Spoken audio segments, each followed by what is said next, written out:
তো সেই শ্যামসুন্দর মদনমোহন রূপেও আমার সেই অফুরন্ত প্রেম ভাণ্ডারটি নেই, কিন্তু আমাকে যেতে হবে, স্বয়ং রূপেই যেতে হবে এবং অফুরন্ত প্রেম ভাণ্ডার নিয়েই যেতে হবে। তাই তিনি তখন মনে করলেন আমার যে ভক্তাভাব রয়েছে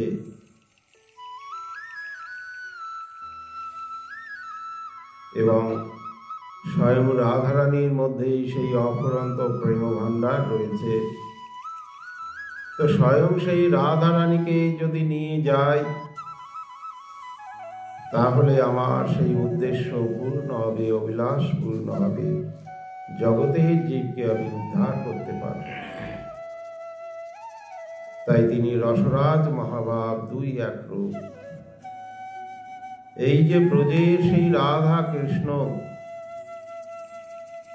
এই যুগল রাধা মাধব একত্রিত হয়ে গেলেন। রসরাজ মহাভাব এই দুই ভাব এক হয়ে গেলেন, এক হয়ে নবদ্বীপে গৌরাঙ্গ রূপে তিনি আবির্ভূত হলেন। আর সেই গৌরাঙ্গই অকাতরে সেই প্রেম ভাণ্ডার আমাদেরকে দিয়ে গেছেন, প্রেমামৃত আমাদেরকে আস্বাদন করিয়ে গেছেন। যে প্রেম দেব দুর্লভ, বহু সাধনার ফলে এটি লাভ করতে হয়, জন্ম জন্মান্তর সাধনা করতে করতে কেটে যায়। কারণ সাধনা তো সহজ নয়, সাধনা আমরা সবাই করি। নামের যে মহিমা রয়েছে, একবার নাম করলেই সর্ব পাপ হরণ হয়ে যায়। বললেন পাপের এমন কোনো ক্ষমতা নেই যে একবার নাম করলে পরে সেই পাপ আবার পুনরায় এসে তার ক্রিয়া সেই সাধকের উপর বর্তায়। বলে নামের যে মহা ঔষধি গুণ, নামের যে ক্রিয়া, সেটি তো রয়েছে, মহিমা মাহাত্ম্য তো রয়েছে। আমরা তো সকলেই নাম করছি, কিন্তু সেই নামের দ্বারাই কি আমরা অমৃত আস্বাদন করছি? কারণ সাধনা তো করছি, নাম তো করছি, কিন্তু তার মধ্যেই বহু বহু অপরাধ থেকে যাচ্ছে, যে অপরাধের জন্য আমাদের নামামৃত আস্বাদন হয় না। সাধনা তো আমরা করছি, কিন্তু সেই সাধনায় শুদ্ধ প্রেম আমাদের এখনো আসেনি। তো সাধনায় বহু রকম পাপ অপরাধ এগুলি রয়েছে, সেবা অপরাধ, নাম অপরাধ, ধাম অপরাধ, বৈষ্ণব অপরাধ, কত কত অপরাধ।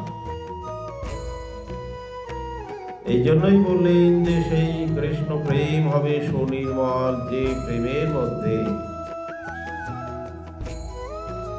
কোনো অপরাধ থাকবে না, যে প্রেমের মধ্যে কোনো চাওয়া পাওয়া থাকবে না, সেই প্রেমকেই সুনির্মল বললেন। যে এমন সুনির্মল যেন স্বচ্ছ নির্মল গঙ্গা জলের মতো, যা উপাদেয়, যা পানীয়, সেই প্রেমা অমৃতেরও সিন্ধু, এবং সেই প্রেমটি হয় অমৃতেরও সিন্ধু, সেই অমৃতের সমুদ্র। নির্মল সেই অনুরাগে না লুকায়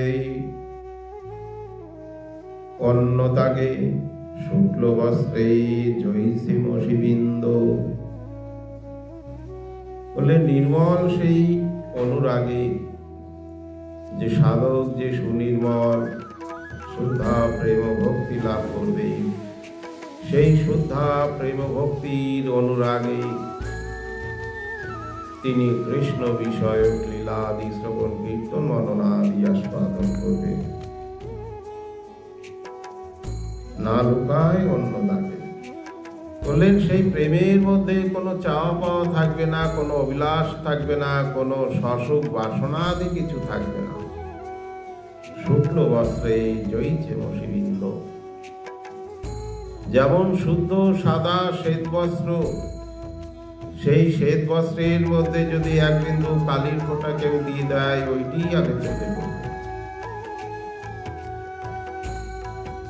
তেমনি নির্মল শুদ্ধ প্রেমের মধ্যেই যদি সামান্য পরিমাণ যদি শাসক বাসনার জন্মায় বা হৃদয়ের অন্তঃস্থলে কিছু যদি কামনা বাসনার কিঞ্চিত যদি উদয় হয়, তাহলে সেইটি আগে ধরা দেয়, সেইটি আগে বোঝা যায়।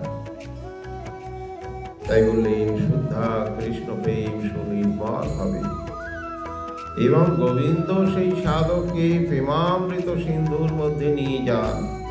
শুদ্ধ প্রেম সুখ সিন্ধু পাই তার এক বিন্দু, সেই বিন্দু জগৎ ডুবায়। কোনো আন কথা কুকথা শুনতে ইচ্ছা করে না। বললেই নেই কৃষ্ণ প্রেম সুনির্মল শুদ্ধা কৃষ্ণ প্রেম যে সাধক লাভ করে সুখ সিন্ধুর মধ্যে সন্তরণ করেন, সেই গোবিন্দের সেই দিব্য জয় শ্রী